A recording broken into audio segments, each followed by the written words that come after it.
Welcome to the Geekcentric podcast. Today we're talking about all the DC studio drama as Gunn fires off. Plus, do we need an Avatar 5? And for trailer time, we get our first look at two of 2023's highly anticipated movies with stacked casts, and they're releasing on the same day. All this and everything else that happened this week in Geek.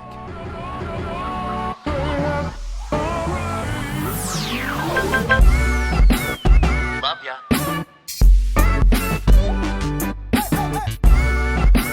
Get home safe, guys. Peace.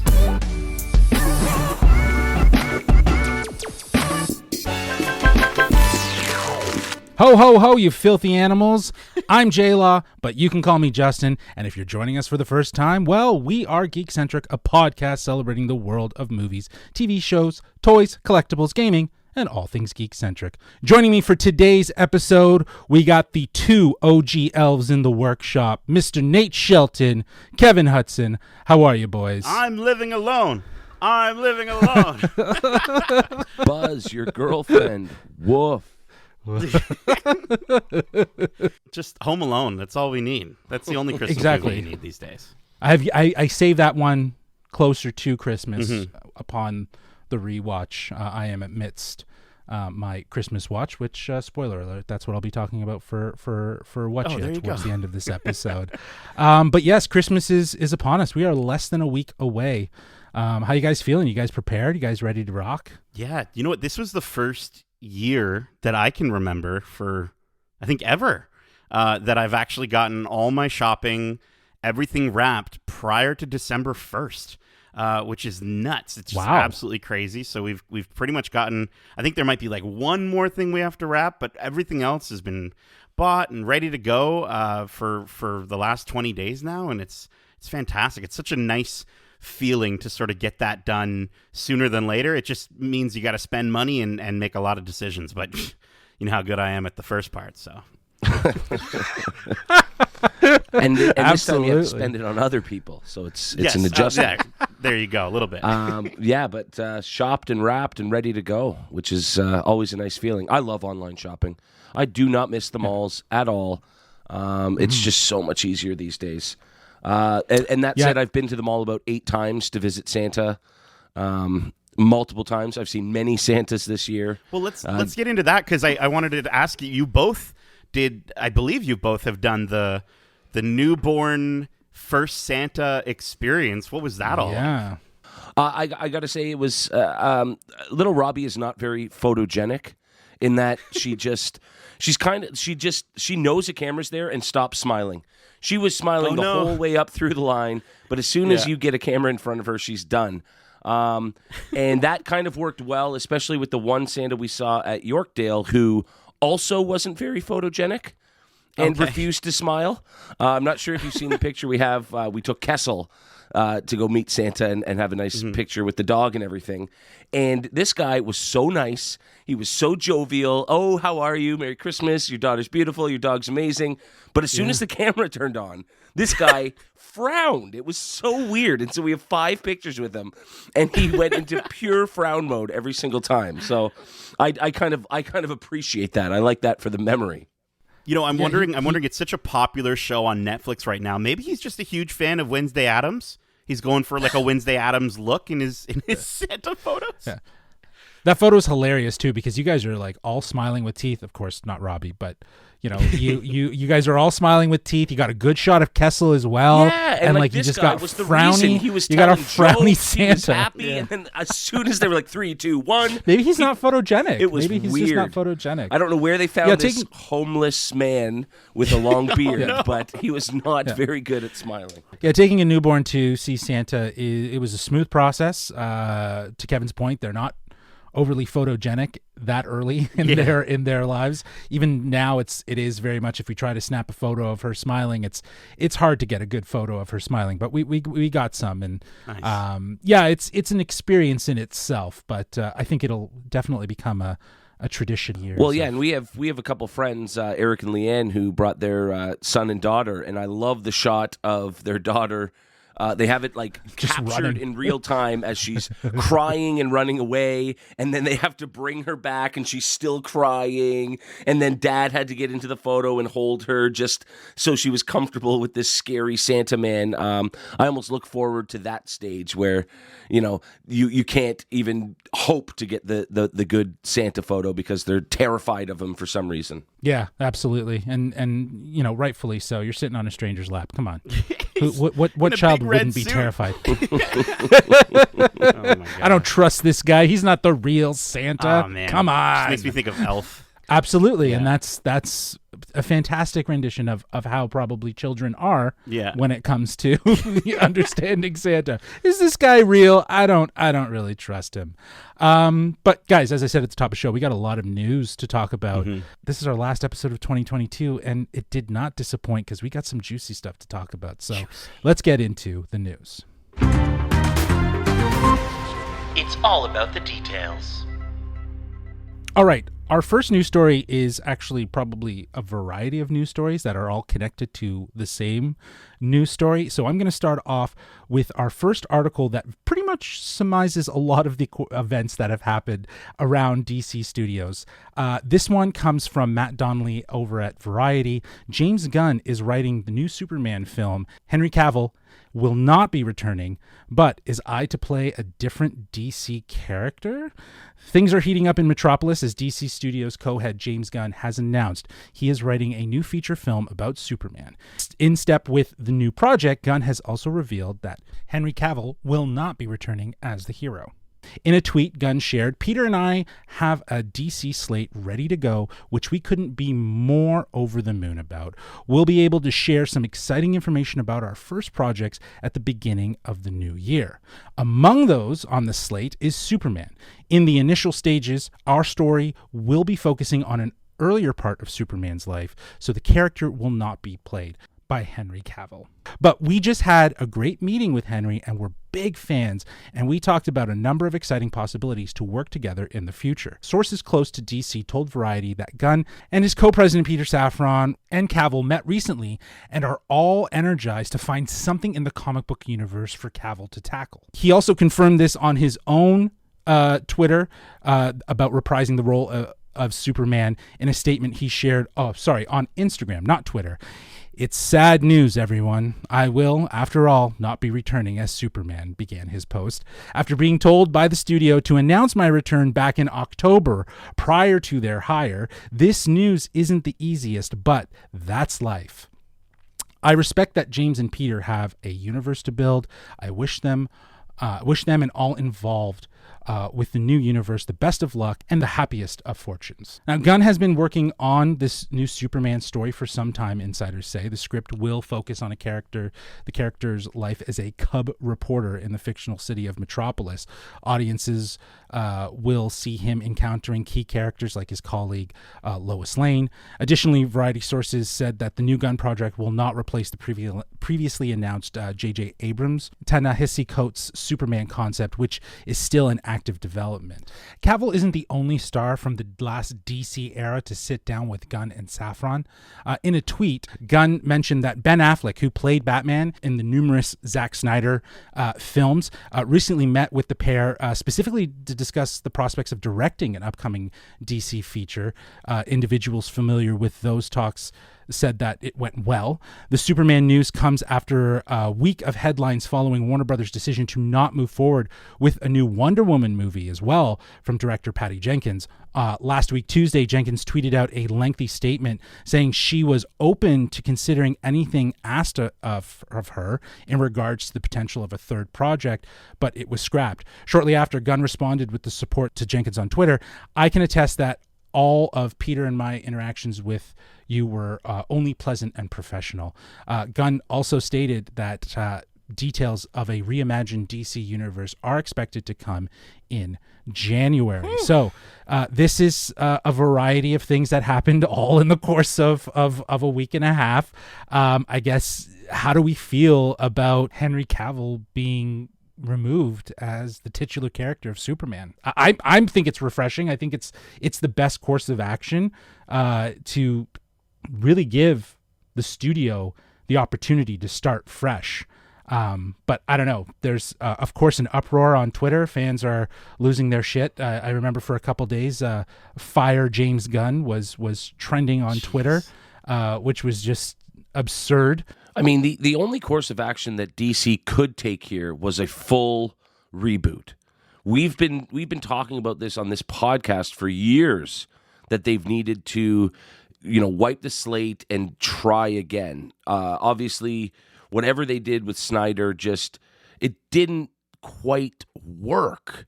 And as good as Henry Cavill was in the role of Superman, it doesn't matter. They've needed this fresh restart for years. And I think the only mistake that they've made is coming out and publicly saying, we're doing it all over. We're wiping the slate. Sorry, Henry, you're gone. Everyone's gone.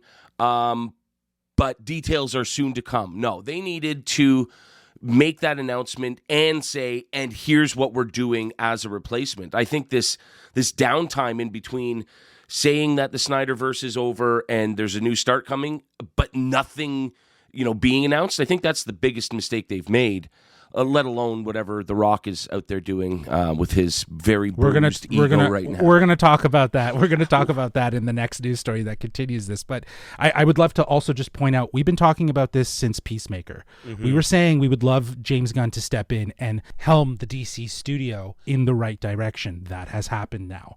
We also talked about how we would love to see a hard reboot on everything. Just scrap everything. So no more Superman, no more Wonder Woman.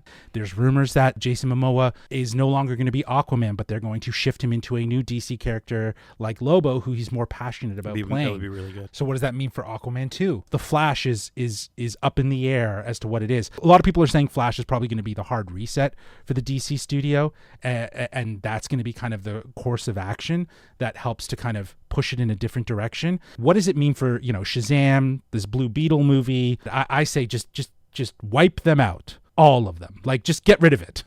This brings me back to a beautiful moment that happened fairly recently that I think was absolutely gorgeous, of seeing the Oscar for The Flash Enters the Speed Force was a moment that I don't think any of us will ever forget. And I think, hearing about the Discord online doesn't surprise me. It's the Zack Snyder army coming out and creating these hashtags. I think, what? I think you're right, Kevin. I think if it comes down to, are they more of a Zack Snyder fan or are they more of a DC fan? Because if Gunn came out and said, cool, but here's what we've got planned, and I'm excited to see what he says in January. It'll be interesting to see how many of those people that are behind Fire James Gunn maybe jump over to his side and say, "Oh, well, no, but you're going to give us this? Okay, great." If I'm almost wondering if we could even get can we start finding different groups of different DC fans and start pitting them against each other? Can we get the Grant Gustin fans, right, from the TV show? Can we get them involved? Get him as the Flash. I think he's for what I've seen of that show, and I haven't seen a lot, but for what I've seen of him as the Flash, he's great. He's an excellent choice for that role, and I think that would be a great way to appease existing live action DC fans. I think the idea of Momoa going into Lobo, I think, is a great way to appease them. And you know what? I think Henry Cavill, if he wants to be, if they bring him in as a different character, but still give him his time in the sun, I think that's the only part of this story. I'll be honest with you. Yeah, good. That's a Superman reference, Superman for sure. Reference, yeah. But I think the only thing that kind of hits me a little bit, and it's like, oh yeah, sure, boohoo, the super rich superstar is not gonna be Superman. I think that's the only part for me that I'm a little upset by, a little disappointed by, is like he is such a great Superman, and I think he really did enjoy playing that character, and I think getting him into a James Gunn led version of that character could have been something really spectacular. Well, again, I think to Kevin's point that he mentioned that they didn't necessarily do enough to kind of affirm what's next in the DC studio. I think this hint of, a Clark Kent Cub reporter, in these early days of Metropolis, that does sound very interesting. It sounds outside of what we know from Superman in the cinematic world. Mm-hmm. That said, Cavill was a great Superman. I just think he was misused, and they didn't obviously leverage him properly throughout this franchise to help really cement and anchor him as Superman. It was more the idea of him being Superman rather than him actually being Superman, because he only got one movie as a solo story, and then after that it was him in Batman versus Superman and him in Justice League. So at the end of the day, we've moved so far past this whole initial Zack Snyder plan for the Justice League. We're 10 years outside of that. Cavill's a little older. He's a little more mature. If he comes back as an older Superman and they bring him in, because James Gunn did post a Kingdom Come image, which does feature an older veteran Superman. There you go. That would be really interesting. And I think that The Flash will still play a part in opening up this idea of the multiverse, which is why they might want to still keep that movie around, to help at least plant that idea of a multiverse so that they can sort of branch off and tell new stories. But to your point, Nate, in Gunn we trust, because at the end of the day, I think what he's going to do is bring in all of these characters that are well known in the DC studios, while also integrating the lesser known characters. Like, he's already done that so well with Peacemaker and the ragtag group that he had in the Suicide Squad, right? And I can only imagine if Lobo is like very is appreciated obviously throughout the comic world of DC, to see a live action adaptation of that character with Jason Momoa, it's so perfect. Yeah. You can't even get a better casting than that. So, I'm all for just canceling everything, starting fresh, moving pieces around, because at the end of the day, that is how they are going to have success. This is the only way DC Studio can have success moving forward. Yeah, and I mean, Henry Cavill, he's going to be okay.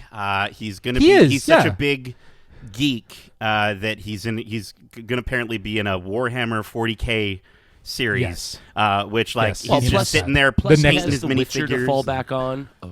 I don't know. He's not going back to that. I don't think that's right. No, he's not. Yeah. No, he left that. But again, there was a lot of rumors though that he was just unhappy with how that was being handled from a lore standpoint. Yeah.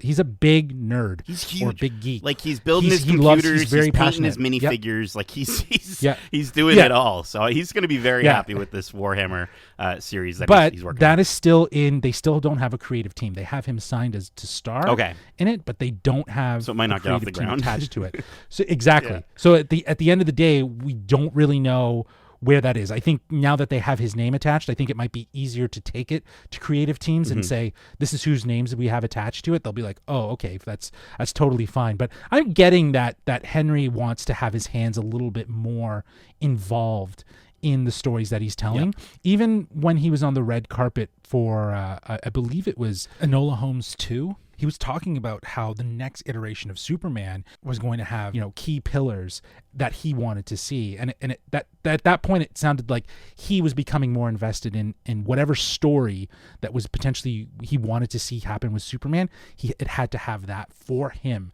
to really want to be involved. So I don't know. Like you said, he's going to be fine though. Well, and I don't know, maybe I'm in the minority here, but I think it's the worst decision to just recast these actors in new roles. I think if you're wiping the slate clean, if you're restarting it all, if you're redoing it, having a Jason Momoa pop up in a different role, having Henry Cavill come back as Superman, but a different Superman in a different time or whatever the plan is, I think that's the worst thing they can do, because all it does is make you think of the previous iteration of this universe. I think it needs to be a fresh slate, but maybe that's just me. All I know is that this first DC movie, whatever it is, whatever they announce in January, whatever comes first, it's got to fucking bang. It's got to be the best comic book movie Superman ever, or it's going to get torn apart.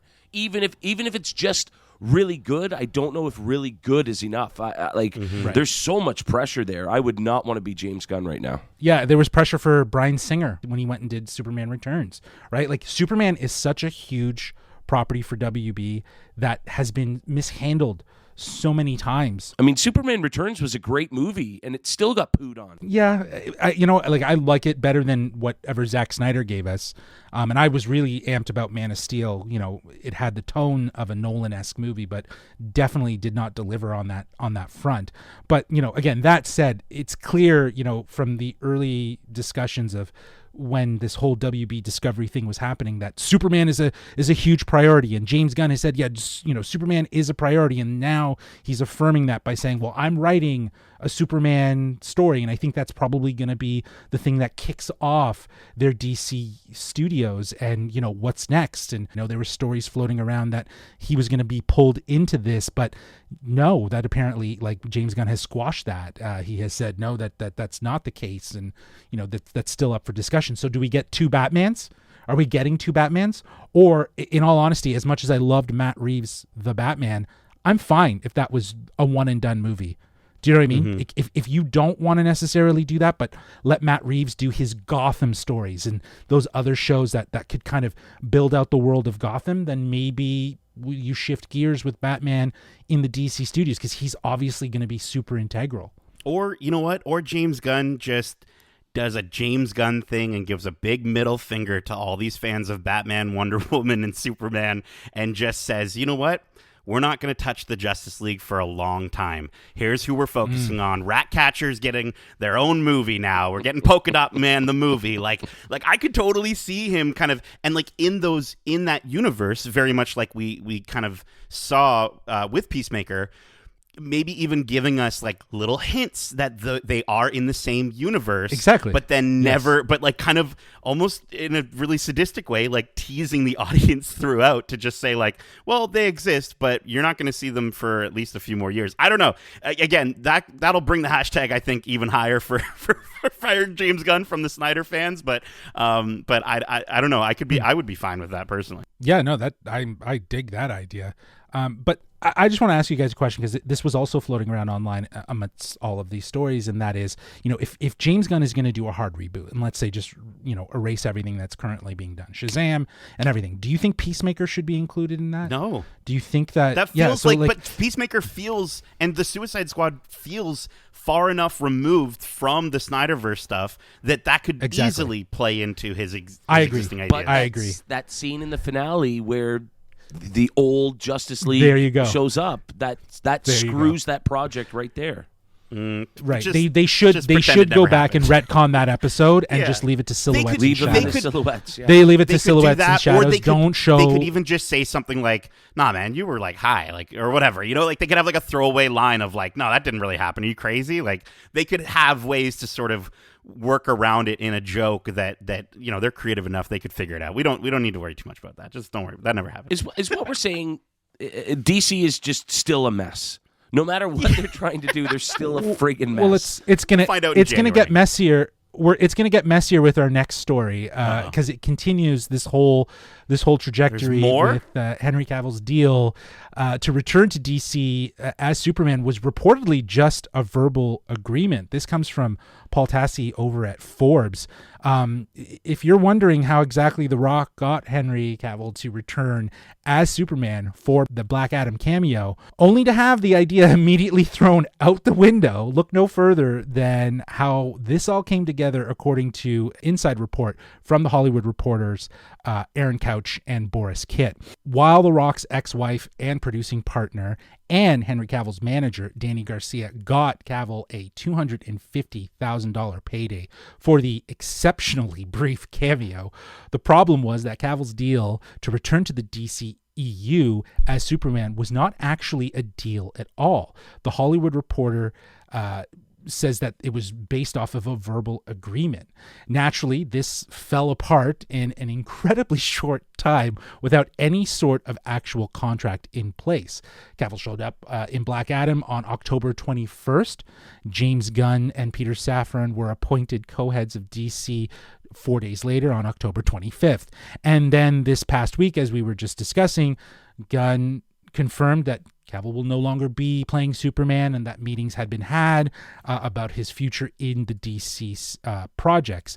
But the Hollywood Reporter piece describes Cavill as just being a pawn in The Rock's failed attempt to control a piece of DC, in the latest in a long list of headlines that have been pretty bad for The Rock as to how this all went down. So first, The Rock has been using questionable accounting to try to prove Black Adam was actually profitable. He actually tweeted out saying he waited to confirm with financiers before he shared the excellent Black Adam news that they had profited $52 to $72 million at almost $400 million worldwide. So these are huge numbers that apparently the studio acknowledges aren't accurate. It's also been reported that The Rock turned down a Black Adam cameo in the upcoming Shazam film, despite the fact that he's always been meant to be the rival to that hero.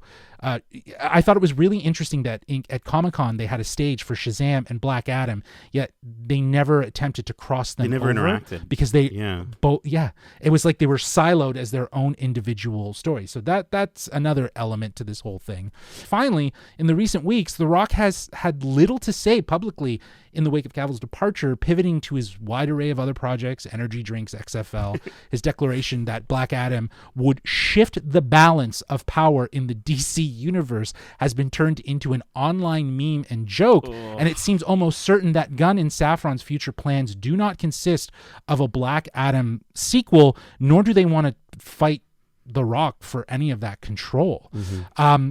So in short, it seems like what happened was The Rock saw a power vacuum in the DC leadership and used the opportunity to press for his own vision, which was elevating Black Adam, bringing back Cavill as Superman, and eventually having the two team up / fight in some mega blockbuster.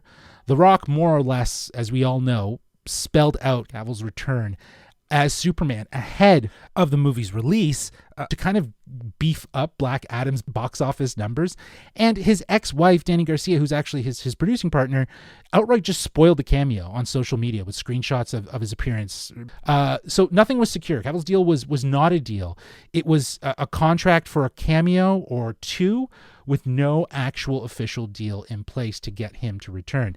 Days after the debut, new heads of DC were appointed that did not have to answer to The Rock or his plans, and now it's clear they're not going to do anything remotely like what he wanted. Not that Black Adam has the box office legs to stand on to declare it should be a significant part of the DC universe going forward anyways. So again, as Kevin said, messy all around. And I chose this story because obviously there was a lot of hype around this movie. Kevin and I covered it. We went to a big fan event here in Toronto. You were a stone's throw away from The Rock.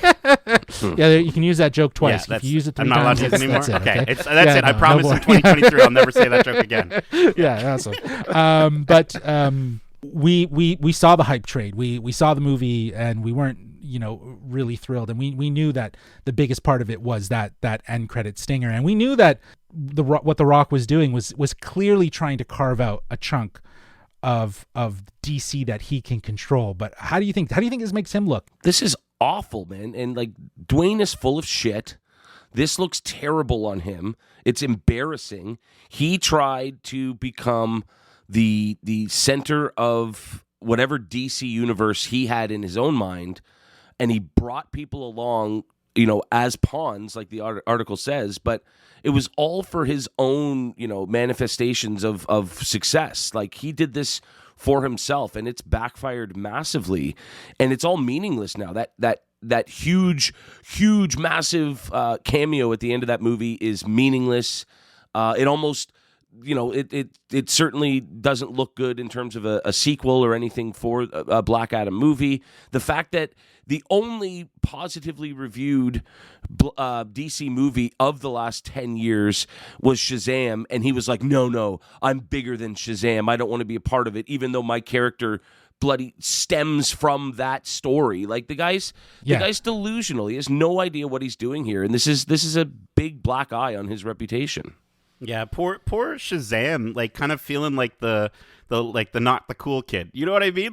like The Rock's, his character is supposed to be matched up against Shazam. He's like, no. Let's just go straight to Superman. Forget Shazam. And it's like, no, like, Shazam was actually pretty decent. I think the only other movie we could say would be like, the Suicide Squad or, the Batman. But again, these are they are DC movies, but are they the DC movies we're talking about? They're not, right? Yeah. So I think, I think it the whole thing is just really unfortunate, and I like The Rock. I think he's super entertaining. I think he's fun. But you're right, Kevin. Like, this is not a good look right now, and it's just like what was he like? I guess he just, when you have that much money, you're just like, yeah, we can do this. Like, I don't know what goes into your mind. He's out there looking like Trump, right? Like lying about things boldly in your face, using capital letters. Ooh, bigly successful movie. Like, why did he choose the numbers between 52 and 72 million? That's such a specific range of money. Yeah. It's not 50 to 70. Like, it just reeks of desperation. The fact that he's been calling this his passion project in the build up to it to try and get hype behind it, even though he's only cared about this character for a few years since he realized it could be his own version of Superman. Like, he wanted to be Green Lantern 10 years ago. He wanted to do, he had looked at being Lobo himself years ago. Like, he's always just been, and that wasn't big enough because it couldn't have a universe centered around him. All he's been looking for is getting himself in the center of something that could be multiple movies long. And it's all just phony. He's just, it's faker than his wrestling in the ring. Like, it's crazy that this is sort of the hill this guy's gonna die on. I think he should do a DJCU, like a Dwayne Johnson cinematic universe, and it's just all his characters in one movie in a multiverse of all The Rock's characters. I would think that would do phenomenally. I think that would be great. It would be like his version of the action hero, the Arnold Schwarzenegger, last action hero, the last action hero. Yeah, it would be his version of that, right? I actually really enjoy that. On the note about Shazam, I think if anything, they should keep Shazam and just kind of somehow roll it into whatever the DC Studios has going on, because I think the story has been siloed away enough from the existing Snyderverse, but it can probably benefit from some better storytelling from a creative standpoint. That might mean tying things together, because Zachary Levi, is it Zachary Levi? Mm-hmm. That's who. Yeah, Zachary Levi is fantastic. He's great in that role, and they did it smart. They had a Superman cameo, but you never see the face, right? And that was obviously not what they wanted, but it actually works for them because that could be any Superman. They can keep that character going and insert him into whatever DC universe they have going forward. They did it smart. Mm-hmm. Yep, and I think that, again, this doesn't paint a really good picture of The Rock and how he handles business, especially given that he does, as the article said, has such an array of businesses and things that he's a part of. Do you know what I mean? Like, it just kind of shows a shadiness to it all, and I think it shows his true intentions, as you pointed out, Kevin, of trying to build a profitable universe that he could be in, that he could be the center of, that he could carry through, and as he says, he wants to give what the fans want. Okay, you know what the fans want, Dwayne? We want you to make a good movie. Just once. You've never done it. Just make one good movie.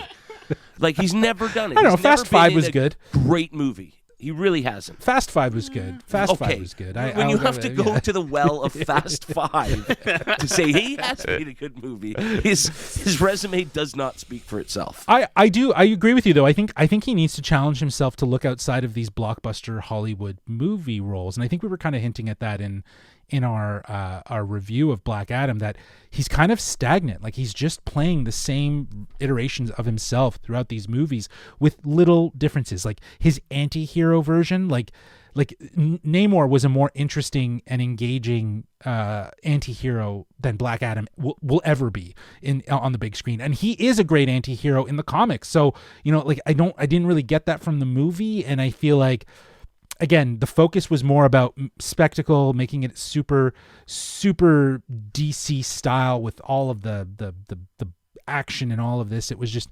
unnecessary. Again, not a good look for The Rock. Not a good look. I agree. It's unfortunate because I do respect him for building his name, and this just kind of taints it so much. Well, listen, guys, we're out of the DC studios. Let's get into the Na'vi, because we're talking about Avatar. The Na'vi will come to Earth if James Cameron gets to make Avatar 5. That's a big one. Yeah, that's a big if. We want to expose Neytiri to our planet is the quote from producer John Landau. This comes from Zach Sharf over at Variety. The Avatar franchise is finally returning this month with the second installment in theaters, The Way of Water. But that's not stopping producer John Landau from touting the fifth entry, which Disney currently has slated for 2028 on the release calendar. Landau let it slip to Gizmodo that Avatar 5 will bring Na'vi's alien race to Earth. Quoted saying, well, it's funny, I wasn't going to talk about it, but I've now subsequently heard that Jim has talked a little bit about it, referring to Avatar 5. There is a section of the story where we go to Earth, and we go to it to open people's eyes, open Neytiri's eyes, and what exists on Earth. Earth is not just represented by the RDA, and this is the franchise's evil organization known as the Resource Development Administration. He continued by saying, just like you're defined by the choices you make in life, not all humans are bad, not all Na'vi are good. And that's the case here on Earth, and we want to expose Neytiri to that. Landau's comments would suggest that Neytiri, played by Zoe Saldana via performance capture, thank you, Bailey Bass, for correcting me, is going to survive the events of at least 3 Avatar sequels. Whether or not her character gets to come to Earth in Avatar 5 will depend entirely on box office returns for Avatar: The Way of Water. James Cameron shot The Way of Water and Avatar 3 together and confirmed to Total Film Magazine that Avatar 3 can be changed into a franchise conclusion should The Way of the Water not perform at the box office. He was quoted for saying, the market could be telling us we're done in 3 months, or we might be semi-done, meaning, okay, let's complete the story within movie 3 and not go on endlessly if it's just not profitable, Cameron said. If the first batch of sequels are successful, then Cameron will see through with his plan to get Avatar 4 and 5 made. The filmmaker recently told Collider that his Avatar 4 script was the first Avatar sequel not to receive a single note from the studio executives. I kept this quoted because I thought it was funny. It just goes to show how cocky this guy is. I can't tell you the details, but all I can say is that when I turned in the script for The Way of Water, the studio gave me 3 pages of notes, Cameron said. And then when I turned in the script for Avatar 3, they gave me a page of notes. So I was getting better. When I turned in the script for the studio executives and creative executives over the films wrote to me and said, holy fuck. And I said, well, where are the notes? And she said, those are the notes, because it kind of goes nuts in a good way. Avatar: The Way of Water is in theaters now. Okay, guys, so I also attached some stuff here. Eric Davis from Fandango actually posted a tweet on Sunday breaking down the box office numbers. So to kind of go along with this, Avatar: The Way of Water opens with $134 million.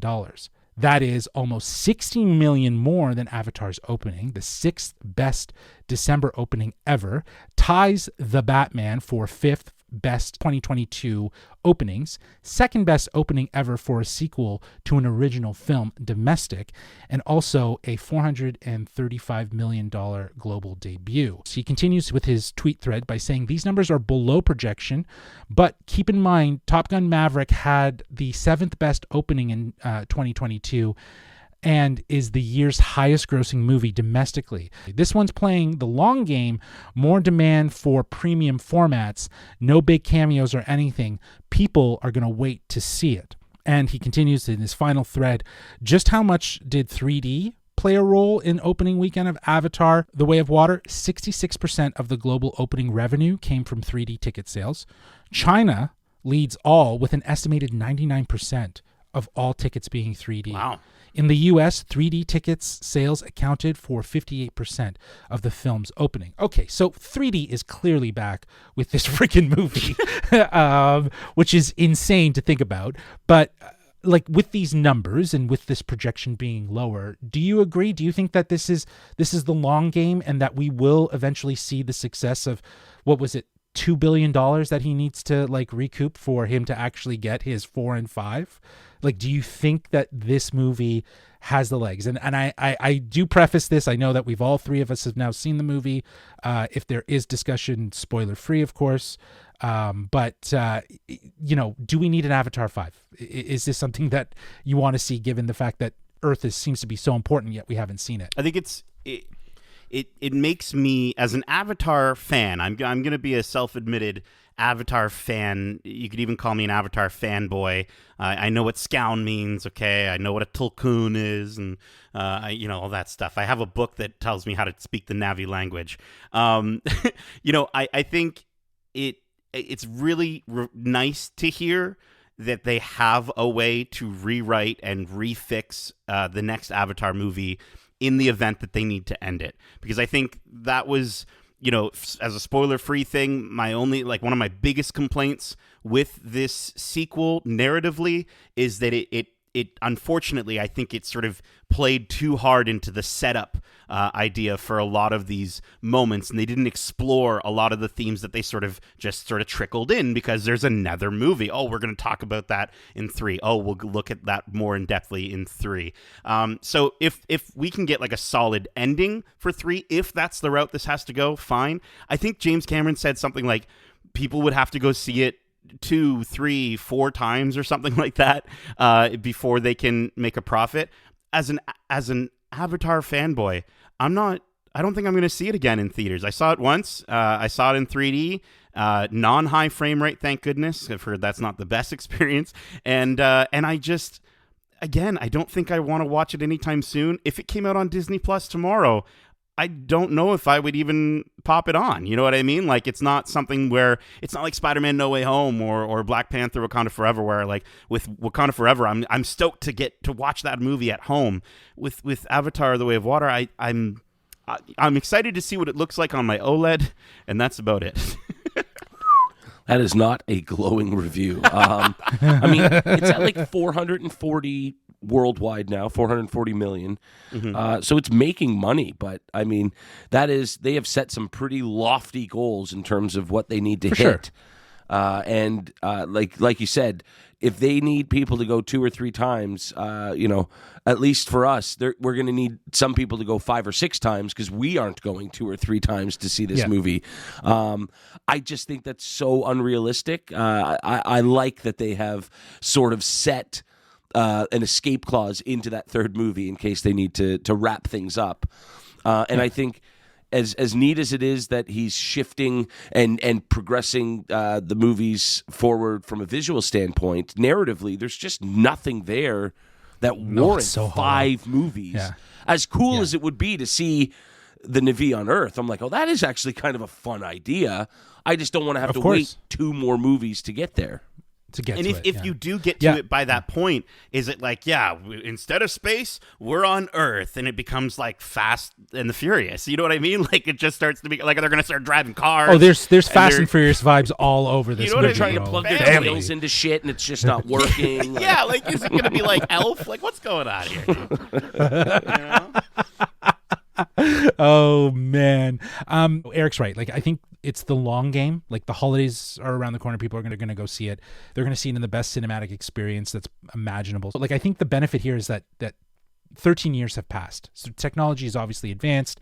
Things have gotten better. So that helps with this movie being the next iteration in the cinematic experience. But 2 years from now, when Avatar 3 comes out, I do think that'll be burnout. It's like, okay, well, didn't we just get this Justin, from Avatar 2? The big thing with this is that people like myself and like all of us here very curious. I think that was the biggest word that would go around with people. You know what? I like the first Avatar movie. I'm curious to see what this one's like.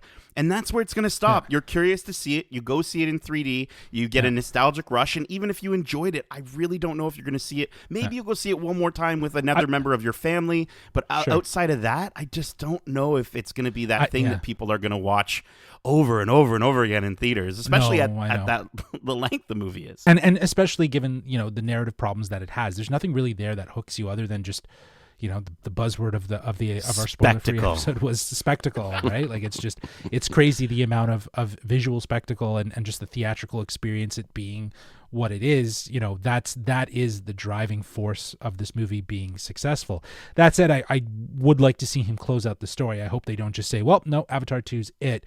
They do allow him to at least get to Avatar 3 so he can close out this I mean, he's made it. Like apparently, the first years. cut was 9 hours long. This guy has a bigger ego than The Rock. That's hard to do. No, I don't know. He is James Cameron, right? Like the guy has rightfully so. He actually has made some good movies. Okay, I take it back. Exactly. Yeah. So like he has the rights to be, the way he is. It's just hilarious though how overtly cocky he is, like, oh, don't worry about if you have to go to the bathroom, just go to the bathroom, you'll see it again because you're gonna see this movie more than once. And it's like, what the fuck? Like, not with a 3 hour and almost 3 hour and 15 minute runtime. Like, do you know what I mean? Like, there's so much out of this movie that feels like unnecessary, which I think also pivots the idea, is an Avatar 3, 4, and 5 essential? Just maybe one more. Close out your story. Well, give him that. Speaking of spectacles, 3D glasses. My dad, we came out of the theater. He's like, I really, really enjoy. He actually really liked the movie a lot. He liked it more than I did. And I'm an Avatar fan. And he was saying, I just wish that they could do it without the 3D glasses and still do the 3D. And I'm like, Dad, maybe by the fifth one. Maybe by the fifth one, we'll have that technology to be able to do it. He's like, by 2028? Yeah, he was like, what? And I'm like, yeah, it's we'll see. So we'll see. Yeah, we shall see. We shall see. Another thing that we shall see is apparently Donald Glover to star and produce in a Spider-Man movie based on a villain, Hypno Hustler. This comes from Boris Kitt over at the Hollywood Reporter. Donald Glover is finally getting a Spider-Man movie. It's just not quite what you think. Glover is attached to star in and produce a feature set in Sony Pictures' Spider-Man universe of Marvel Comics characters. Sources tell The Hollywood Reporter. Miles Murphy, the son of actor-comedian Eddie Murphy, is on board to write the project, which has no title but is said to revolve around Hypno Hustler, one of the more obscure Spider-Man villains, created by Bill Mantlo, the writer who also created Rocket Raccoon, and artist Frank Springer. Hypno Hustler was very much a product of the disco music scene when he first appeared in Peter Parker, The Spectacular Spider-Man number 24 in 1978. His real name is Anton Delsoin, the leader of a band called the Mercy Killers, and he uses hypnosis technology in his instruments on his audience in order to rob them. Can't make this stuff up, man. Hypno Hustler is not considered one of Spider-Man's top villains. In fact, he's not. He regularly shows up on. Are you kidding me? He regularly shows up on the worst super villain list, which is so unfortunate. But sources say Glover connected with the musical aspects of the character and the fact that he has less Marvel canon baggage, which kind of makes sense, freeing him from the broader interpretations. The project could be anything from a disco period piece to a reimagined modern hip-hop version, or even a cyberpunk future play. Adding to the spark was Murphy's take, the details of which are being kept below the bass clef. Oh, leave it to Boris Kitt just to hit those little. Boris. Sounds like a joke that Kevin would have made. Oh my gosh. Yeah, exactly. That's a dad joke if I've ever heard. The Hypno Hustler would definitely make that joke. This is, you know what, Glover. I don't understand this because it's like Sony is just. What are they doing? What are they reaching for here? We got a Kraven the Hunter movie coming out, fine, but then we go to El Muerto starring Bad Bunny, followed by this movie. Like I don't I don't know, man. Well, that's just it. I think that it's kind of more or less the aspect of what I mentioned previously, less Marvel canon baggage, freeing them from the broader interpretations and kind of taking it in their own direction. I think that's the most apparent in Morbius.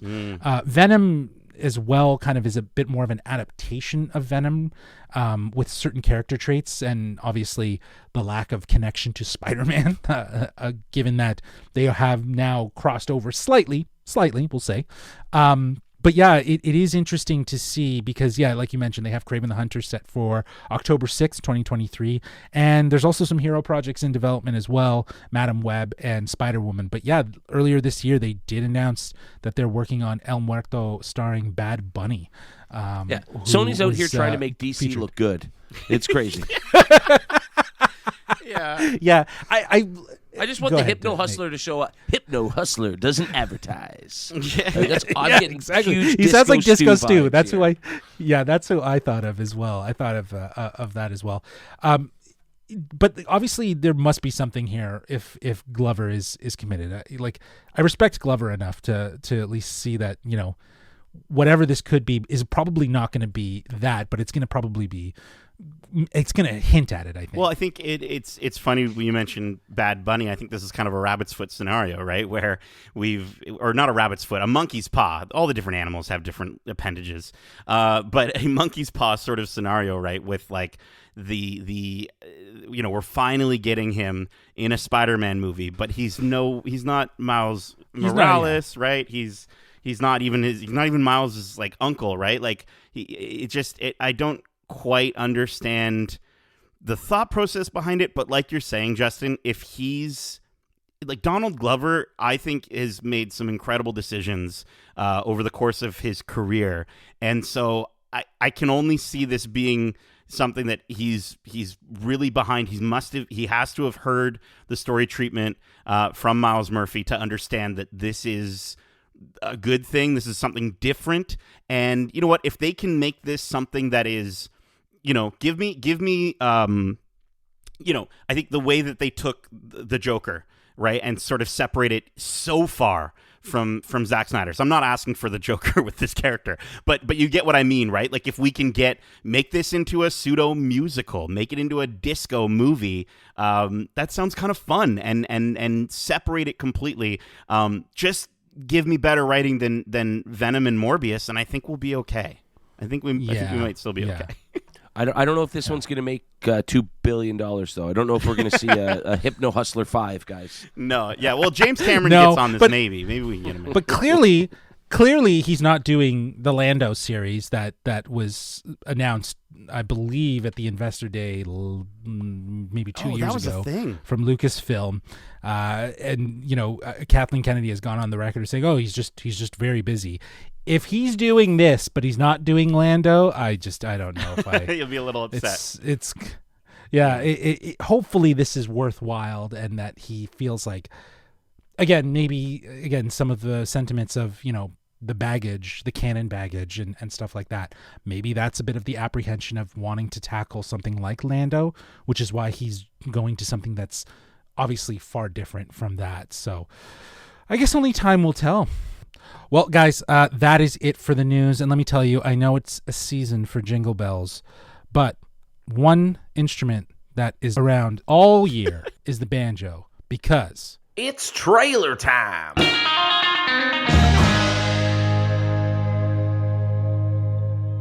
All right, our first trailer is for 65. This is written and directed by Scott Beck and Brian Woods, writers of A Quiet Place. If I'm not mistaken, it's what it advertised in the trailer. And produced by Sam Raimi. This stars Adam Driver, Ariana Greenblatt, and Chloe Coleman. The synopsis: an astronaut crash lands on a mysterious planet only to discover he's not alone. Ooh. This is releasing in theaters March 10th, 2023. This looks interesting. I like it. It's like dinosaurs in space, kind of like is that I kind of got the vibe that he's coming, like this is Earth. I think there's a really not that great, but it was great at the time video game called Turok. about Turok, a guy, the dinosaur hunter, right? Yeah. Like, how is Yeah. this not just a Turok movie? You know what I mean? Like, just call it Turok, and you've already got the buy-in of gamers from around the world. This looks fun, man. This looks like a lot of fun. I'm furious. Oh no, They couldn't keep the secret that it was Earth. That's like the whole twist of this movie, and they give it away in the trailer. And I love how you read that synopsis of it, a mysterious planet. Oh, it's not mysterious; it's Earth. We know. You told us in the trailer. You couldn't keep your mouth shut for 2 minutes. But see, is it Earth? That's what I'm wondering. 65 million years ago, prehistoric Earth. It literally says it in the trailer. That's true. Like they That give is it true. I away. guess That would have been such a Planet of the Apes-esque twist that they were on Earth this Right. whole time 65 million years ago, and instead they spoiled Okay, I it see in the what you're saying, trailer. yeah. I'm furious. yeah, I don't know. I think that's a good point. It's interesting, right? I think they I'm happy that we're getting dinosaurs because I think Jurassic World kind of screwed things up for the dinosaurs' image. I think they need a win here. Had a bad rap since 2015. They got a bad raptor since then, So I think, yeah, okay. Now who's making the dad jokes? And I think this looks great. But I think people are associating the 65 because of the trailer with 65 million years ago. I think 65 is actually going to mean something different. I don't know what it is yet. I'm not speculating that, but I do think that 65 is sort of a red herring, if you will, that they're trying to sort of make people think that that's what they're referring to. But I think 65 is, I don't know. I get the feeling that it means something different. And I think you're kind of right, Kevin. I think the twist is it might be a little too obvious that humans have been in space since before the dinosaurs. And that, this is Adam Driver's character and a bunch of survivors that don't survive the crash, but only one of them does, coming back to Earth during the time when dinosaurs were around, right? Something like that. Mm-hmm. Like they're the reason that all the technology we have of today has come from this group of humans, and maybe even Adam Driver's character. And that's kind of like the idea of that's kind of the vibe I'm getting. I don't know. Long range exploratory mission, send help. I don't know how that completely works. It's interesting because in the trailer, there's like one moment where they're showing this really gorgeous shot over a vista, and you actually see in the fog power lines, which can't be 65 million years ago. So the only thought that I was thinking is like that might not be the same planet. Like maybe that's his planet that they're showing in that moment. But it kind of really looks like, I don't know. It's if you look at the trailer, if you're listening in the car, pull your car over, okay? Open YouTube and go to, I want to say it's like, I just had it. A minute 14 is where you're going to go. A minute 13, sorry, is where you're going to go. And in the bottom left corner, there's freaking power lines on the mountain. And I don't know if that's a production mistake. I don't think You're it is. You're blowing my mind right now. Right? So I was like, dude, I'm like, is that Earth or is it the same planet? I don't know. I don't know what's going on. I think, Kevin, I think there's more than meets the eye. I actually think this is a tie-in to Beast Wars. There we go. We're getting, this is, the dinosaurs. The dinosaurs are coming alive and the robots. They're becoming robots. These are the beasties that we wanted in the Beast Wars movie. That's what's happening. I will say I'm very interested in seeing Adam Driver play a more military role. Yeah, he does have a Marine background, so it's kind of fitting, and he seems very comfortable in some of these shots as he's sort of holstered and armed and ready to go. So it's gonna be cool to see him kind of lean into something that I think he's very comfortable with, given that he's already shown that he can act really well. So now he can kind of lean into something that I think is a little more action oriented. But yeah, I don't really know. I'm with you guys. I don't know, like, is it Earth? Is it 65 million years in the future, like light years? And there's another planet with dinosaurs. And right. I don't know. There's an interesting thing going on in this trailer that I'd actually check it out just to see what it's all about. I'm just wondering how many of these. Is it going to start to, like, don't get me wrong, I'm all for the 65 I'm all for 2. the Last of Us vibes of, the older character bringing along the younger character, like, but like Logan, and then we're getting the Last of Us. Like, are we starting to get a little fatigued with that sort of idea of like the father-daughter adventure kind of thing? Like she's not his daughter. Mando and Grogu. Right? Yeah. It's, we got it. Yeah, it's we getting got a little. It's happening abused. a little bit It's too much, been but abused. I will agree with you, Justin. I'm stoked to see Adam Driver in this role. This looks like a fun sci-fi popcorn adventure, but scarier from the writers of A Quiet Place. And the fact that it's Sam Raimi, if he kind of like focuses in on those horror vibes, it's interesting to see him kind of go in with this sci-fi movie. And I'm intrigued to say the least. I think my favorite shot from this trailer is the moment where you see the breath.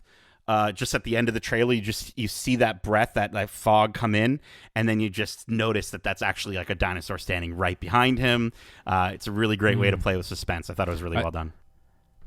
I like the shot of when they're standing and they think that the in threat's front of them, and then you see the flash of lightning behind, and you see the silhouette of that's very Jurassic T-Rex, Park, which doesn't necessarily look T-Rexy. It looks more alien. I don't know if you go frame by frame, it doesn't necessarily. Is it an Indominus Rex? Is that Guys, the one? It's Earth 65 million years ago. Stop trying to make this something it's not. But it does look good.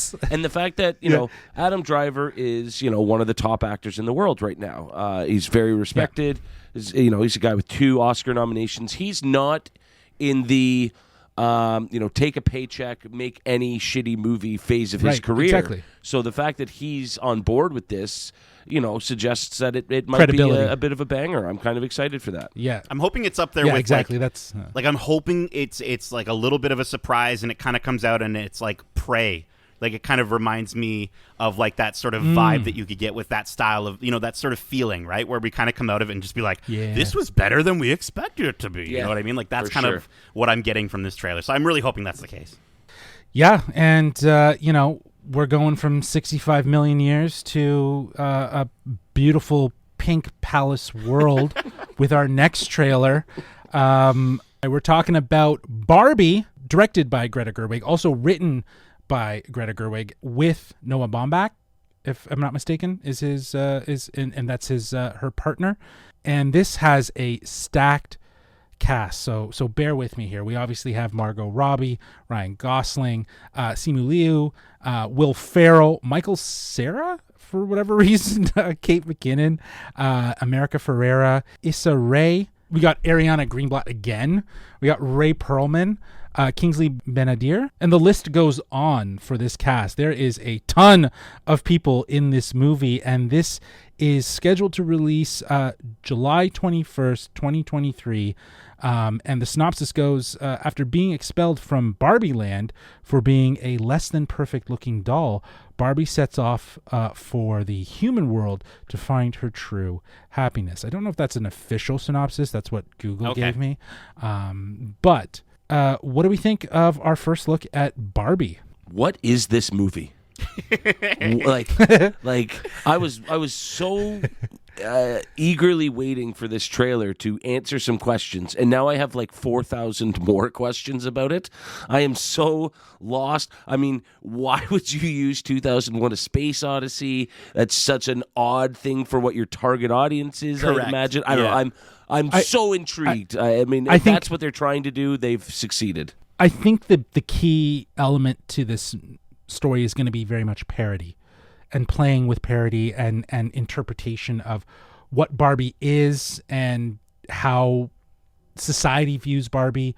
And I think, given our 2001 Space Odyssey reference at the beginning of this trailer, I think that's just to kind of highlight, again, the sort of fun nature that I think this story is. But to your point, who is the target audience? Because when you have someone like Greta Gerwig behind a movie, she's a very thoughtful filmmaker. She's a thoughtful writer. And it'll be interesting to see, like that to me is the hook about seeing this movie, apart from the huge cast, is the fact that she's behind it. Well, I think that's just it. Is the 2001: A Space Odyssey fan base? How much overlap is there with the Barbie fan base? And then can you, like, even just putting that as a reference for your trailer sort of just tells your audience, hey, listen, even if you're not maybe the biggest Barbie fan, but you are into like, dystopian, like sci-fi, like, retro sci-fi movies, you might enjoy watching this take. Stoked to hear Dame Helen Mirren with the narration at the top of this was fantastic. I actually, this is very much a teaser trailer, I think, attached to that parody. Yes. I don't think the 2001: A Space Odyssey stuff is actually in the movie. I'm assuming. No. I don't think it will be. I think it is. I think it actually is. I bet you that's how they introduced the idea of Barbie. Like, it kind of, like, to me, I would not be surprised if that's how we are introduced to just this novelty, and maybe the voice that Helen Mirren's playing, because yes, Helen Mirren's in it, is the founder of Barbie. Maybe, because okay. It seems like there's going to be this is maybe even like world. a in a pitch meeting. They're pitching Barbie to the higher ups at Mattel or what have you. For sure. Greta Gerwig is incredibly talented. I really loved her version of Little Women, which again is not a movie that I normally would dive into, but I love it. Oh, it's so good. It's such a cry fest. I love crying in movies, as you might know. And she's got such a good way with character focused stories, and I feel like usually she's directing more dramatic movies. So I think this is her chance to just have a ton of fun. Margot Robbie in the original Barbie costume, by the way, that's the first costume Barbie ever wore, is awesome. And I think, I'm stoked to see Simu Liu in this. Ryan Gosling, I think, is going to be hilarious as Ken. I hope we get musical numbers. It looks like we at least get a dance number. We will. Everything in Barbie Land is so pink. The pink Statue of Liberty in the background. I think hardcore Barbie fans who've stuck with it since, at least for my generation, like the 90s or even earlier with the 60s, I think there's going to be a lot of visual and a lot of little Easter eggs that people are gonna pop for, and I'm excited to be a part of an audience with people in it who are popping for these things, much like I might pop for, something, oh, look at that Star Wars thing that's happening in this Star Wars movie. Like, I'm stoked to even though I'm not necessarily within that same group of people who are going to, like, freak out about, like, oh, there's the slide I had when I was a kid. I think that's super cool, and I'm happy that other people are going to get the chance to kind of have those little nostalgic plays. For sure. I think that the interesting aspect of this movie, as I mentioned before, is the level of parody. We did get Weird and Al Yankovic story this past year, and it very much played fast and loose with parody, and I think that's what we'll kind of see here. Not to say that that's influence, but I think that, again, that's a bit of a primer maybe for how the Barbie story is handled, where it's not necessarily lofty perspective of Barbie being this perfect doll, which she's toyed it as. I think this is very much a reflection on what Barbie means to representation of women, and that sort of juxtaposition and the idolism and whatnot, and I just love that in this, even in this instance with the 2001: Space Odyssey parody, just like the way her legs look when the kids are standing her toes around, are not real at all. Plastic. Yeah, exactly. It looks like it almost looks like a very accurate Barbie doll foot. And yeah, like I think that they're nailing the aesthetic of this sort of clean, vibrant world of Barbie Land that will have, I think, audiences, as you said, like, that are fans. That I think at this point, like, there's people that are Barbie fans, but I almost would say, like, historians and like people who love the history of Barbie. Yeah, toy historians are going to appreciate and value based on what the connotation and the commentary is. So, because I don't know if you guys have been getting it, but I've been seeing ads over the Christmas holidays for Barbie that are entirely different, and about how Barbie is a different character, is a different person. And so I think it's almost aligned with a bit of a rebrand of how to look at the Barbie brand. Yeah, it's going to take all the things that Barbie has stood for over the years and completely flip it on its head, and I'm excited for that. I'm going to say some stuff that Kevin's going to be like, well, I'm out of this movie, and then I'm going to say some stuff that's going to bring him right back in, okay? Here's the deal. Barbie Land, straight up giving me Speed Racer, Wachowski Speed Racer vibes, like 100%. Yeah, there you go. He's out. Okay, now let me bring you back in, okay? Here we go. the Barbie-verse. Enter the Barbie-verse, okay? Multiple versions of Barbie here. We know that there were different versions of Barbie. There's different types of Barbies out there. There's different versions of Kens. Are we going to get multiple Kens? Are we going to see Barbie's sisters in this? I think there's a whole aspect that they can play with having the sort of the multiple Barbies. The movie is being described by some people, some insiders, as Elf meets The Truman Show, which is very intriguing for me because I think you've got that sort of more dramatic side that you can get from The Truman Show with the fish out of water or elf out of the North Pole sort of, or the Barbie out of Barbie Land sort of idea. And, you know, we've seen pictures of the behind the scenes of Barbie and Ken in their rollerblading outfits surrounded by seemingly not Barbie Land people, but regular people. And so it's going to be really interesting to see where do they put them. The last thing I want to throw out here, and this is not going to happen, but an MCU, a Mattel Cinematic Universe. Get me Masters of the Universe in here, Polly Pocket, Mighty Max. You could even do the Uno card game for all I care. But give me that, run by Greta Gerwig, and then when she screws it up, we'll get James Gunn in to fix it. I think would be a really great, a great thing. Maybe in 2029 when Avatar 7 comes out, I think would be a really great idea. Well, there you go. Nate just blowing things up. Very much like our next trailer that we will be talking about. From bombshell to bomb? Is that what we're doing? Oh. Yeah, well, from bombshell to bombs. The puns are endless. We're talking about Oppenheimer, directed and written by Christopher Nolan. This also has a very stacked cast. We're talking Cillian Murphy, Robert Downey Jr., Florence Pugh, Jack Quaid, Matt Damon, Emily Blunt, Rami Malek, Josh Hartnett. Like, where the hell has he been? Josh Peck. We got Josh Peck. Who also, where has he been? Yeah. David Desmelchian, Matthias Schweinhofer, who we talked about for the Army of the Dead series. Who else we got? We got Dane DeHaan, Kenneth Branagh, Gary Oldman, Ben Affleck. I don't know if that's true. Jason Clarke, Casey Affleck. And I think I did see Alden Ehrenreich in this trailer as well. And the list goes on. There's a ton of people in this movie.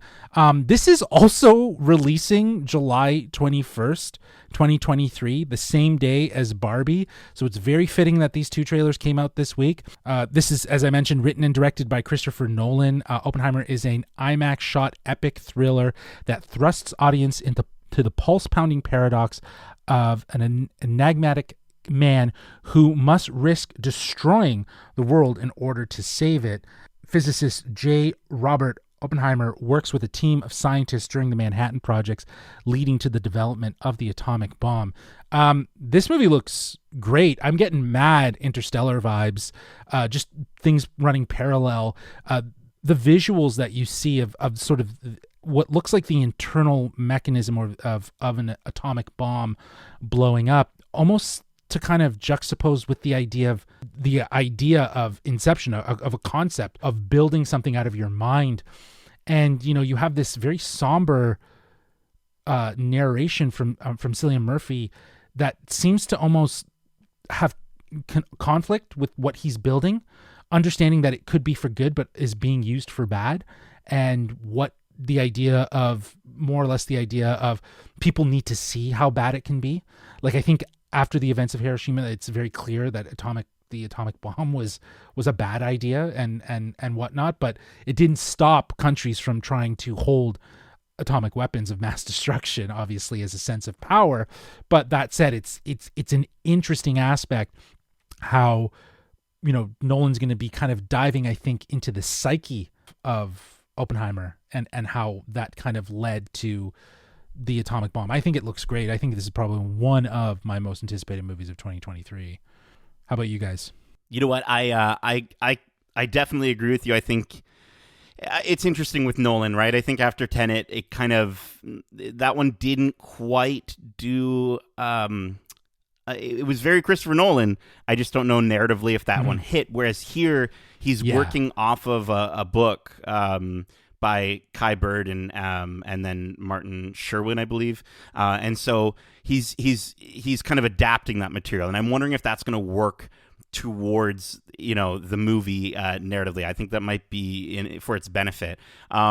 Seeing the explosion in reverse right at the top of the trailer, very Christopher Nolan the guy loves time. He loves time, everything time. He's in love with time, and so that was a very Christopher Nolan shot. But I think Cillian Murphy, he's always been super talented, and I don't know if enough people have given him his flowers over the years. I think he's going to be fantastic in this, and it looks intense. I'm happy to see that Florence Pugh is in it. She's awesome. And the cinematography, we got Hoyt van Hoytema back again after Tenet and Dunkirk and Interstellar, fresh off of Nope. I think this movie is going to be a spectacle, if you will, but with a better story than the movie that we talked about earlier. That was a visual spectacle. Yeah. And yeah, the music, oh, dude, we got freaking Ludwig Göransson coming in again after Tenet to do this, and I'm very stoked. The music was giving me, though, Interstellar vibes, I think, more than anything. Yes. I was like, oh, okay, it's that slow build sort of sound. Yeah, and it's also very cathedral, Yes. right? Like it feels very like it's monumentous in its scape. But I do think that like some of the explosion, the close up, the macros, the specs, and the things that you see throughout that kind of juxtapose with the people shots and everything else is obviously very intentional. And in true Nolan fashion, this tells you nothing about the movie and what it's really about, only that the name and the course of history of the story that matters more than anything else. And I think that's very much the indication of what we can anticipate from the movie. But yeah, this looks great. I'm very glad that as we get to the end of 2022, we got this trailer and the Barbie trailer, because everyone's just been wondering, these two movies, both stacked casts, from opposite studios, Warner Brothers, Universal, and here we are. They're going head to head on July 21st. I guess my question for you guys is, which one would you get in line for first to watch, Barbie or Oppenheimer? I think I'm lining up for a Christopher Nolan film first. That's just based on the track record, based on everything. I am almost willing to bet money that one of them moves. These seem like two big movies that putting them up against each other doesn't make sense, and you're going to split your audiences. So I bet you one moves before July. We'll have to see. But like, it was interesting how you mentioned Tenet, Nate, and that one tried. I don't know if it succeeded, but it tried to do a narrative so differently than we'd ever really seen before. This looks like it has the potential to be one of the most traditional films Nolan has ever made. And that kind of excites me, to do what you do visually and storytelling wise, but in a traditional way where you're not simply trying to be different.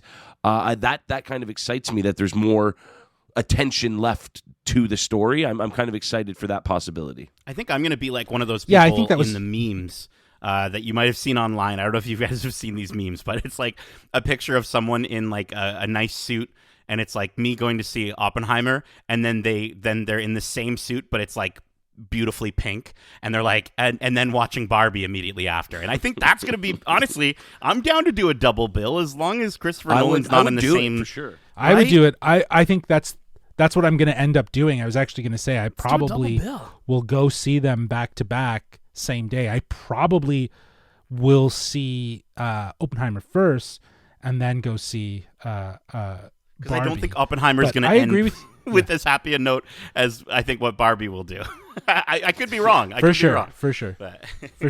But I totally agree with you, Kevin. I think that the problems with Tenet is that it was almost too bold and too much of a risk take for Nolan to really kind of dive into like something that's completely unique and really does kind of, it leaves you kind of confused with the story to the point that you're making. This movie feels like it might be a return to form with a focus on a specific character that's very easy to follow, that doesn't incorporate time travel and all of these other elements that are mind-bending and really do make you question, does that make sense or does it not make sense? Because I think that was very much how Tenet landed. But yeah, July 21st.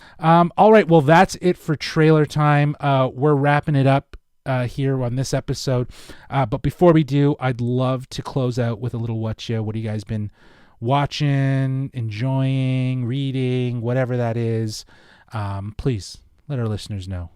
Yeah, I think outside of the stuff that is super embargoed till next year, I've been enjoying, obviously, getting down with some of the Christmas movies, but also movies that aren't Christmas movies. I watched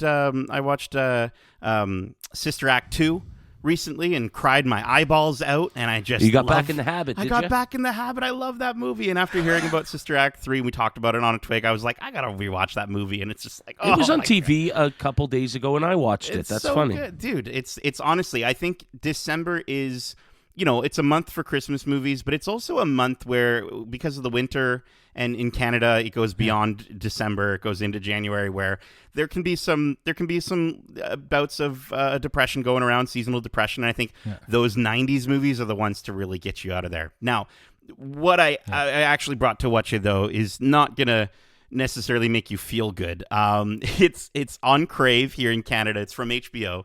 Came out in 2021, and people told me to watch it, but I never got around to it until now. And it's oddly really intriguing, and that's White Lotus. At first, I couldn't understand why it was being called a comedy drama, but in a dark way, it is kind of comedic. If you don't know, it follows a group of like rich people who just unleash their worst, most like privileged impulses. And I've finished season 1, and at first, I will say the first 2 episodes into its 6-episode season, I wasn't really getting why people were hyping it up so much, because the first couple episodes, I'd say the cinematography and the music are really pulling the weight as far as what's enjoyable. Because then I literally texted Matt, shout out to Matt Rohrbeck from the Untitled Movie Podcast, because he was talking about this show, and I was like, is this just a bunch of rich people doing rich people things set to like super intense music? And Justin, I was telling you that like the music in it gave me the tone that the show sort of sets. It gives you those vibes of Mean Girls in the scene where she's talking about like the different clicks and stuff like that, and you hear like the like Sahara music, and this is absolutely what this show is, but in 6 episodes. I think the closest thing that I can equate it to would be like a reality show that's really well shot and really well written. That's kind of what it feels like, where you're getting into some of these dramatic situations of these rich people that just like, even these conversations they're having about like not getting, I paid for this, thousands of dollars room or however much, $100,000 room, but then I didn't quite get the experience I wanted to. Like, they're just constantly complaining about all the lush things that they get to experience, and it's oddly, I don't know, I recommend it. I think it's really good. I don't know, I've been enjoying it. The performances are incredible. I just love that it's from the guy who wrote School of Rock. Yeah, Mike White has come a long way from that mid 2000s masterpiece. It's interesting. Yeah, I'm super stoked. Yeah, I've heard nothing but good things about it. Even I think once when I interviewed Andy Horowitz, he was mentioning that he has been watching it and is really, really good, and that was during season 1. So it's definitely something that I'd like to watch, but so much stuff outside of everything else, right? So, right, it's just finding the time to say, you know what, I'm going to sit down and I'm going to watch 6 that. hours. Yeah. Yeah, 6 hours straight of rich. I would rather watch Avatar 2 twice. Oh wow! No, I'm kidding. Wow, no, I'm kidding. Sorry, I was just teasing James Cameron. He's listening right now. You gotta be careful. Yeah, exactly. Kev, how about you? What you been up to, man? Okay, we have been watching what is, in my opinion, the best show that nobody is watching. Oh, and that's.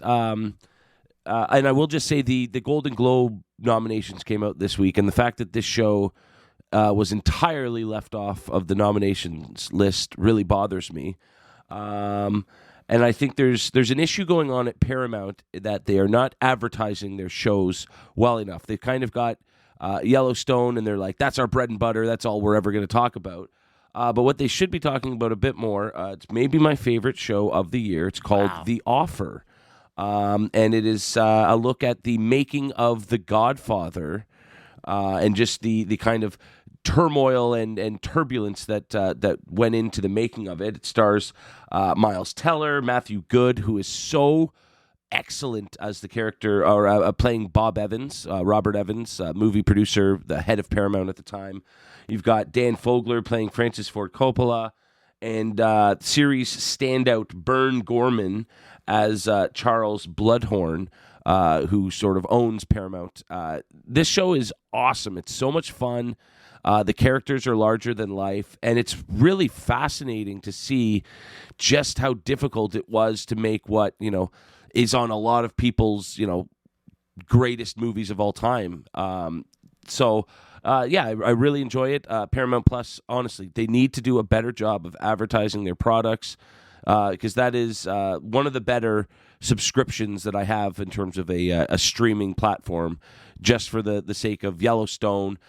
You've got Tulsa King with Sly Stallone, and now The Offer. They've got some really, really great shows going on right now, so people need to give them a little love. Go check them out. But yeah, The Offer is a lot of fun. I really, really recommend it. And again, I am devastated that it got ignored by the Globes. Well, after canceling my Paramount Plus because of what they did to my boy Master Chief, this is intriguing. I will ask though, Kevin, do I need to avoid? I'm gonna get canceled by all the Godfather fans. Do I need to watch The Godfather before I watch this show? No, I think I don't think that the making of The Godfather as a story it needs you to have seen the movie. I think it's just fascinating. The Godfather. You know what it is. You know what it means for cinema. Right. The legacy it has, and I think just having that information is all you really need to be fascinated by the process that went behind making it and how difficult it really was to put together. So it's almost like Winning Time then, or kind of like Ted Lasso, where I wasn't into. I get into those sports and understanding more about them because of sort of the behind the scenes stuff. So I feel like after watching Ted Lasso and Welcome to Wrexham, those kind of really pushed me into being like, oh, now I want to learn more about this. So, and I mean, speaking of Ted Lasso, Juno Temple is in it. So she's that's terrific in this that's as well. All you need. Honestly, I don't think you need to have seen The Godfather to watch it, but I think by the end of it, you'll want to go watch it okay. just because of the process behind it.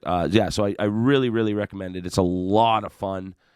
Matthew Good, again, is so good in his role. It's a shame that, I had never really even heard of it. Yeah. Until I sort of just went, wait a minute, what is this all about? So I heard about it in April. I remember hearing about it early in the year about this show coming out. And I don't think to your point, I don't think it was advertised well. But I remember hearing about it a while back, but I'm glad that it is good and it's enjoyable, and people, like yourself are actually sharing why you like it. Because again, like you said, I think word of mouth for these streaming platforms as they get into the game is the biggest thing. If they have original content, they should be, advertising it and trying to get it in front of as many eyes as possible, so that they can, showcase what they have to offer, because it is very much, what's the sell, what's the worth of joining these streaming platforms if you're not going to necessarily market. We've seen on all sides this past year, from Disney to Netflix to Amazon, how things are advertised and bolstered, you know what I mean? Even HBO Max to a certain degree with Game of Thrones and stuff like that. So yeah, everyone wants a piece of that, and they want to show their content. So yeah, Paramount should probably do better at showcasing what they got. So for myself, like I said, I've been just watching Christmas movies, and like Nate was saying, there's some stuff that we got for 2023 that we can't necessarily talk about. So I've been fairly boring in terms of the watch ya. Also, given we're 2 months in with a newborn, so it's hard to find time to sit down and watch a 2.5 hour movie, let alone a 3 hour epic like James Cameron wants you to. But nonetheless, it's time well spent. But yeah, it's that time of the year. It's Christmas, enjoying some good Christmas movies. Rewatched Elf, which is always like my staple to like kick the holidays off. And now I'm just trickling down through the list. Like I said, I usually leave Home Alone and Home Alone 2 for closer to Christmas. Die Hard's usually a Christmas Eve thing. I like watching Die Hard Christmas Eve. I know it's not a Christmas movie. It's a Christmas movie. It's got Christmas themes to it. I know Bruce Willis has said it's not a Christmas movie, so I'll go by the. Given the fact that the movie has the Christmas themes, and a lot of people have always said that it is Christmas, I always tend to watch it. But Christmas at the Cranks, I love that one with Tim Allen and Jamie Lee. What's her name? Jamie Lee Curtis. Yeah, Jamie Lee Curtis. Man, that movie is awesome. That movie is so much fun. That is a almost like a rehash of National Lampoon's sort of story, but really kind of the Christmas magic. So gotta love it. So that's probably next on my list. Well, you know what's a good Christmas movie, and I can't believe I'm saying this. Spirited. With Ryan Reynolds and Will Ferrell over on Apple Plus. I can't believe I enjoyed it as much as I did. I went into it ready to just hate the living hell out of this thing, and was almost blown away. It was really, really entertaining. It's a really good story. Even the musical numbers are good.